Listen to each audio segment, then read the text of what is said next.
Hey guys, Patrick R with TFBTV, and we're going to talk about 8 reasons that the Glock sucks more than the 1911. That is really hard to say with a straight face. Hey guys, Patrick R with TFBTV, and today I want to talk about 8 reasons that I think the 1911 is better than the Glock. Reason number 1 is a little on the ridiculous side, but if you've been on any forum where they talk about Glock versus 1911, you get that one guy that comes in and says something to the effect of, well, the 1911 has won 2 world wars, son. Glock ain't won none. And that's true. The Glock hasn't won any world wars, but the 1911 has been on the winning side of 2. And that is one reason that the 1911 is better than the Glock. Reason number 2 is that the 1911 just flat out has a better trigger than the Glock. You can go buy a Rock Island or a bargain bin Springfield Armory mil spec, and it's going to have a better trigger than my ridiculously expensive Glock here, which I've done a bunch of work to, and it's still squishy, it's still got creep, and it's not, glass rod smooth. And even that $400 1911 is going to have a better trigger than my $500 gun that I've got hundreds of dollars in the action on. Now, reason number 3 is going to be that it's an all-metal gun, and when you pick up a 1911 that is $500 and you pick up a Glock that's $500, the 1911 just feels like you're getting more for your money, and it's a whole lot like that episode of Dick Van Dyke where Rob bought that Empress Carlotta for Laura and chose that because he just got so much more for $3 extra. And realistically, with the 1911 versus a Glock, you get a whole lot more feel of quality in your hand with a 1911 than you do a Glock for roughly the same price point. Now, reason number 4 is going to be that grip angle, man. That 118 degree or negative 11 or 11 degree grip angle, whatever it is, whatever the internet says it is this week.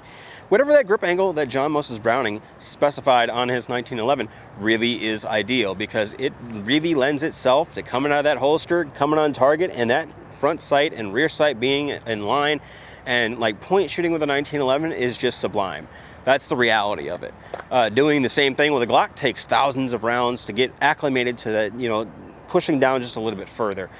Now, never mind that if you put a humped mainspring housing on a 1911 that it's dangerously getting close to Glock territory, but we'll ignore that. Reason number 5 is it has 74 years of military service. That is insane. For it to have a 74-year run as a small arm is just impressive. That is a huge feat.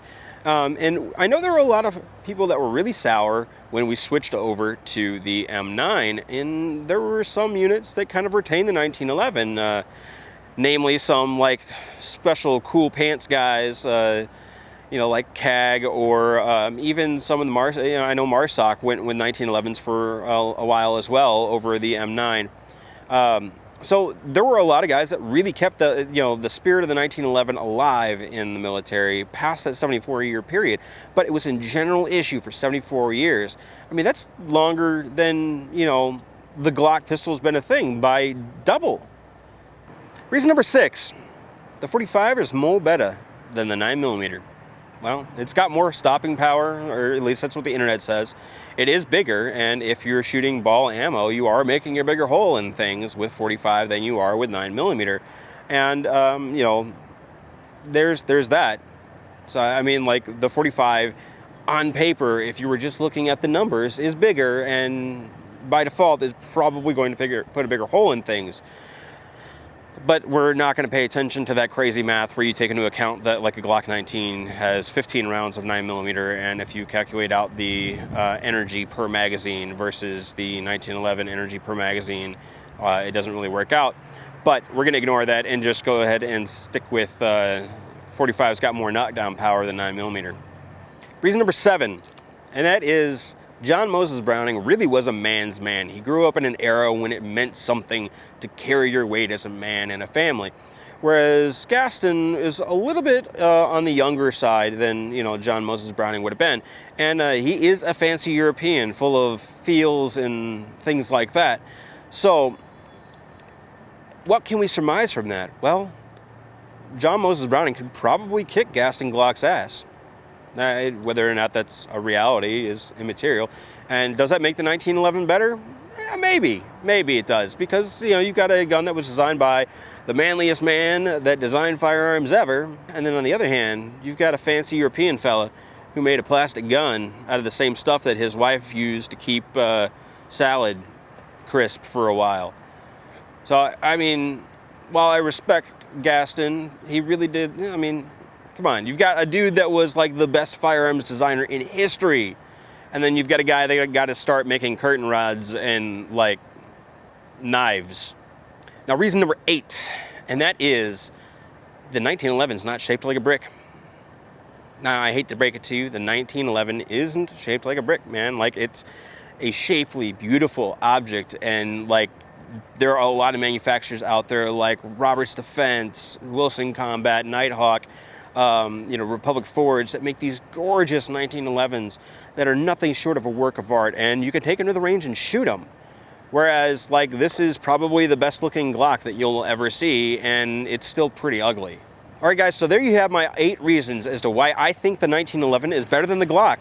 Now, I'm sure I'm gonna get all kinds of hate down in the comments, and guess what? I don't really care. Suck it, buttholes. I want to thank Mobettah and Ventura Munitions for sponsoring pointless content exactly like this.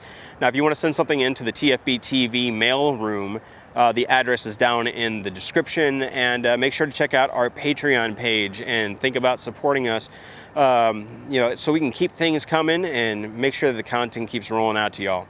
We'll see you guys later. Bye.